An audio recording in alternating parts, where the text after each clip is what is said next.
Our internet reporter, Abby Tatton, is monitoring all the latest developments, the pictures, the video that's coming in. She's joining us now from our Iran desk at the CNN Global headquarters. What are we getting in now, Abby? Well, we're here at the Iran desk where we have teams of people monitoring state television. We have Farsi speakers who are listening to the sound on the videos that we're bringing you. Some of the videos, some of the images are disturbing. I'll warn you of that right now. We've got people going through, corroborating the images we're bringing you with sources on the ground. One thing I do want to bring you right now, this is a video that we have just been vetting right in the last few minutes. I'm going to show you a still from the video right now, and I warn you that it is disturbing. It appears to be a young man who has been shot in the groin area. The still and the video that we've been watching shows a lot of young people coming to his help. They're putting together a makeshift tourniquet to try and stem the bleeding. And some of the background that I want to give you to this video is what our Iran desk has been picking up here, a document that's been circulating around the internet in the last few days, compiled by a couple of doctors, compiled in Farsi. It's instructions on what to do if you have to deal with a gunshot wound, because these young people who we're listening to on these videos are saying we can't take him to a hospital, we can't do that. They're scared that if they go to a hospital, they will be arrested, these injured people will be arrested. So this is the level of desperation in some of these videos we're seeing right now,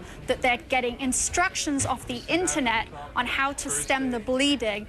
That's what they're doing instead of risking arrest by going to the hospitals. The pictures, the images coming in still in big quantities, or has there been a lessening of the images coming in, Abby? It really just goes in shifts. In the last few hours, some of the people I've been monitoring on the ground in Tehran have gone quite quiet. We know that the internet has been blocked at times. At times, there are ways to get on it. At times, it's so much slower. So it trickles out. We're continuing to go through all of it and then corroborating it with numerous different sources before we bring it to you. Abby, stand by. We'll be getting back to you. She's monitoring what's going on at our Iran desk. Meanwhile, there are some signs that at least a few of Iran's clerics may actually be turning on the supreme leader, the Ayatollah Khamenei. Let's bring in Brian Todd. He's looking at these clues. What are you picking up, Brian? Well, a few of the top Ayatollahs have spoken out against the election results, but if there is a stronger movement among the top religious leadership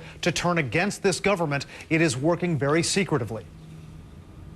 In white turbans, men who appear to be clerics march with protesters. One of them positions himself in front of a group as if to protect them. From 6,000 miles away, the son of the late Shah challenges the top echelons of Iran's clergy to do the same. This has become also a defining moment for clerics, both in the interest of the nation, but also in the interest of the faith and the clerical establishment, to show a complete demarcation from this system. But is that really happening? Some experts we spoke with, including an Islamic scholar familiar with the situation in Iran, say it's impossible to know. Only a few of Iran's prominent Ayatollahs have spoken out against the election results. Former President Ali Akbar Hashemi Rafsanjani heads the Assembly of Experts, the only group with the constitutional ability to remove Supreme Leader Ayatollah Ali Khamenei. 5 members of Rafsanjani's family, including his high-profile daughter Faize, were arrested, accused of provoking unrest, but later released. Contacted by CNN, an Iranian official dismissed reports that Rafsanjani is working behind the scenes from the holy city of Qom to unseat Khamenei. The official says the two have a strong relationship and points to the supreme leader's praise of Rafsanjani on Friday. After the revolution, he was one of the most effective political figures alongside the late Imam. Experts say there may simply not be enough momentum among the top clerics right now to push Khamenei out. The head of an Iranian-American advocacy group, which calls for new elections but is not endorsing a candidate, talks about the possibilities if this government collapses. You could have a Mousavi presidency, and you perhaps reform the office of the Supreme Leader to be a body of clergy rather than just one single person. Trita Parsi says another possibility here is that some kind of military dictatorship might form. He says from what we're seeing, one of the most determined groups is that Basij militia, which takes its orders from the Revolutionary Guard. Wolf. Is it clear who's actually using the firepower right now? It's really not clear right now. You heard Christiane Amanpour on our air less than 30 minutes ago say that the Tehran police, according to the chief of police, have firearms but are not authorized to use them. Well, an Iranian official told us today, he said the Basij militia doesn't have firearms. Now, you take that with a grain of salt. This is an Iranian official saying that. But what it shows is we're getting kind of differing versions here of who has the weapons, who's firing on the protesters. We may not know for quite some time yet. Thanks very much, Brian Todd, reporting. The Ayatollah Khamenei sits at the center of Iran's power structure as the country's supreme leader. There is limited democracy in Iran, as you know. In theory, voters pick the country's president who answers to the supreme leader. They also vote for the Assembly of Experts, a body of clerics which picks the supreme leader from its own ranks. While the president is responsible for economic policy, the supreme leader commands almost all other aspects of government, including the powerful Guardian Council and the Revolutionary Guard, along with all the armed forces. As the world watches, the question on everyone's mind, are we watching the next Iranian revolution unfold? I asked New York Times columnist Roger Cohen, one of the few Western journalists still on the ground in Tehran, what's going on.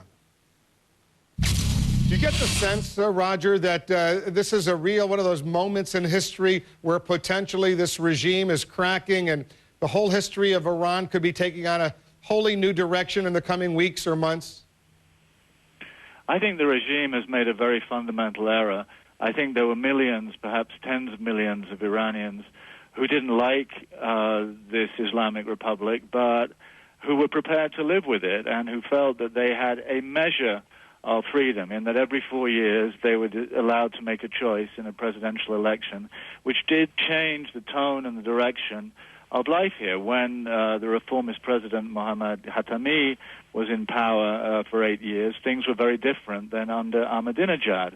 And this time their hopes were raised even more because the campaign was so free and vibrant and there was debate that would be vigorous even by U.S. standards. And then it all proved to be a complete illusion, and there was this brutal clampdown, a supposed two-thirds victory by Ahmadinejad, followed by a kind of putsch. Now, what sense does that make? If you've got two-thirds of the votes, why do you need to accompany that with a putsch? So I think that shift is absolutely fundamental, that there are now millions of more Iranians who had made some sort of accommodation that are now in outright opposition. So even if this particular wave of protest passes, and it's not over yet by any means, I think we're going to see a more fragile Iran. And also, as you know, Ahmadinejad thrived on the Bush White House because he pointed to it all the time, and he used his own radicalism against what he portrayed as the radicalism of the White House. I think with Obama reaching out to the Middle East, Ahmadinejad's Iran could find itself much more isolated. Is that one of the reasons why the regime is really going after Britain, for example, and blaming Britain for so many of the problems and avoiding blaming President Obama? Well, you know, when I was here earlier this year in January, February, I saw the British ambassador, and he said, you know, in a way, it's quite an honor to be the ambassador here because it's one of the very, very few places left in the world that actually thinks Britain still has some influence.